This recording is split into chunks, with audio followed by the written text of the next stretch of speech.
আসসালামু আলাইকুম প্রিয় শিক্ষার্থী বন্ধুরা, তোমরা সবাই কেমন আছো?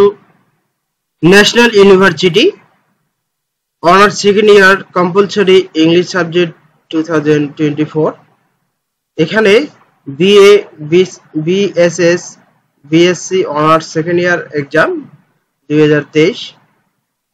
আমি আজকে তোমাদের একটি বিষয় দেখাবো। তোমরা অনেকেই আমাকে কমেন্টস করে জানিয়েছো স্যার আসলে আমাদের এই অনার্স সেকেন্ড ইয়ারের ইংলিশ পরীক্ষাটা কবে নাগাদ অনুষ্ঠিত হতে পারে। তো আমি এই বিষয়টা তোমাদের একবারে ক্লিয়ার করে দিতে চাই। তো আসুন আমরা দেখি। এখানে তোমরা দেখতে পাচ্ছো যে তোমাদের অনার্সের প্রথম বর্ষের যে পরীক্ষা, এই পরীক্ষার ডেট অলরেডি দিয়েছে, অর্থাৎ অক্টোবর মাসের 21 তারিখে এই পরীক্ষা আবার শুরু হবে। ঠিক আছে? তো তোমরা জানো যে প্রতি বছরেই অনার্স প্রথম বর্ষের যখন পরীক্ষা শেষ হয়, তো এই প্রথম বর্ষের পরীক্ষার শেষ তোমাদের দ্বিতীয় বর্ষের পরীক্ষা শুরু হয়। তো তোমরা আরেকটি বিষয়ে জানো যে অলরেডি ডিগ্রি থার্ড ইয়ারের ইংলিশ পরীক্ষার ডেট শুরু হয়েছে, অর্থাৎ 15 ডিসেম্বর। তো সম্ভবত তোমাদের এই পরীক্ষাটা অনুষ্ঠিত হবে নভেম্বর মাসের শেষে, অর্থাৎ হয়তো ডিসেম্বর মাসে শুরুতেই তোমাদের এই পরীক্ষা অনুষ্ঠিত হতে পারে। এটাই 100% সম্ভাবনা রয়েছে। হয়তো ডিগ্রি পরীক্ষার আগে অথবা আগেই দিতে পারে তোমাদের এই পরীক্ষার ডেট হয়তো। তো অবশ্যই যেহেতু তোমাদের পরীক্ষার ডেট একেবারে কাছাকাছি, তো আমি তোমাদেরকে এই পরীক্ষার জন্য একটা সাজেশন নিয়ে এসেছি। আশা করি তোমাদের এই সাজেশনটি কাজে দেবে। তো তোমরা যারা এবারে অনার্স সেকেন্ড ইয়ার পরীক্ষা দিবা, আশা করি তোমাদের, আমি যেহেতু ইংলিশ নিয়ে এই চ্যানেলের মাধ্যমে ক্লাসগুলো প্রোভাইড করতেছি, তো আমি তোমাদের টপ 6 প্যাসেজ রাইটিং সাজেশন দিব। ইনশাআল্লাহ এই টপ 6 প্যাসেজ থেকে তোমাদের কমন থাকবে। তো এখানে দেখো, আমি 1 নম্বরে তোমাদের জন্য দিয়েছি, violence is constant threat in the dash attitude toward the girl child. এই প্যাসেজটি তোমাদের এসেছিল ন্যাশনাল ইউনিভার্সিটি অনার্স 2017 সালে। তো প্যাসেজটি খুবই ইম্পর্টেন্ট একটা, তোমরা অবশ্যই প্যাসেজটি ভালো করে দেখে নিবা। এরপরে 2 নম্বর দেওয়া আছে, it is a general belief that offer very useful to. এই প্যাসেজটিও এসেছিল 2018 সালে। এরপর দেখো, listening, speaking, reading and writing are the 4 skill that show are a writing practical performance in English. এই প্যাসেজটি খুবই ইম্পর্টেন্ট। এরপরে 4 নম্বর আমি দিয়েছি, the process of learning student of the learner. এটি ডিগ্রি 2009 সালে এসেছিল। এরপরে Thakur says education is a price struggle for survival on earth.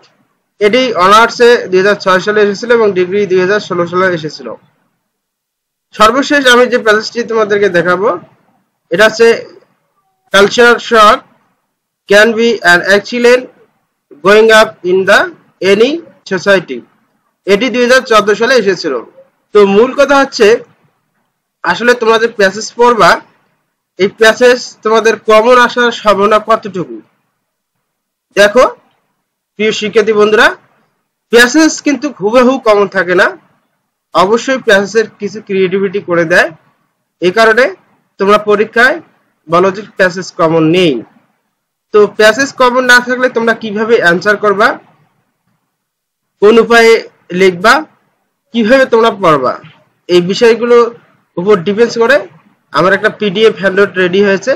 আশা করি তোমরা পিডিএফ হ্যান্ডআউটটি দ্রুত সংগ্রহ করে নিবা। এখানে ফুল 100 মার্কের কিভাবে অ্যান্সার করা যায় সেই বিষয়টি আমি পরিষ্কারভাবে দিয়েছি আমার পিডিএফ হ্যান্ডআউটে। তো আশা করি তোমরা পিডিএফ হ্যান্ডআউটটি দ্রুত সংগ্রহ করে নিবা। ঠিক আছে? যাদের একেবারে ইংলিশে প্রবলেম, যে আসলে আমরা দুর্বল ইংলিশে, তাদের জন্য পিডিএফ হ্যান্ডআউট রয়েছে। এখন মোট কথা হচ্ছে, তোমাদের রাইটিং পার্টে তোমাদের 35 মার্ক থাকবে এবং প্যাসেজে থাকবে তোমাদের 20 মার্ক, আর গ্রামার পার্টে থাকবে তোমাদের 45 মার্ক। এখন কথা হচ্ছে, তোমাদের পাস মার্ক হচ্ছে 40। তো এখানে কোন পার্টটা তোমাদের ইম্পর্টেন্ট? তো প্রিয় শিক্ষার্থী বন্ধুরা, তোমরা একটা জিনিস জেনে রাখো, যে তোমরা যদি হুবহু যদি রাইটিং পার্টে 35 মার্কের অ্যান্সার তোমরা করে আসো, যদি 35 এর মধ্যে 35ই পাও, আর যদি তোমরা মনে করো যে না স্যার আমরা গ্রামার পার্টে তেমন একটা মার্ক তুলবো না, প্যাসেজ আর রাইটিং পার্ট দিয়ে আমরা কভার করব 40 মার্ক, তবে এটা তোমাদের ভুল ধারণা হবে। তোমরা অবশ্যই গ্রামার পার্টে ভালো করতে হবে, অর্থাৎ 5 মার্ক তুলতে হবে গ্রামার পার্টেও, ঠিক আছে? গ্রামার পার্টে যে 45 মার্ক রয়েছে, এই 45 মার্কও তোমাদের ইম্পর্টেন্ট ভেবে তোমাদের 5 মার্ক তুলতে হবে। এক্ষেত্রে ধরো তোমাদের রাইটিং পার্টে টেকনিক ফলো করে তোমরা 35 মার্ক কভার করলা, কিন্তু গ্রামার পার্টে যে কি করবা, গ্রামার পার্টে কিন্তু তোমাদেরকে গ্রামারের রুলস গুলো তোমাদের পড়তে হবে। রুলস গুলো যদি তোমরা পড়ো তাহলে সেখান থেকে তোমাদের পরীক্ষায় কমন থাকবে, ঠিক আছে? তো আমি তোমাদেরকে একটা বিষয় সাজেস্ট করতে চাচ্ছি যে আমি তোমাদের এই ইংলিশের উপর ডিপেন্ড করে প্রতিদিন গ্রামার পার্ট নিয়ে ক্লাসগুলো দিচ্ছি।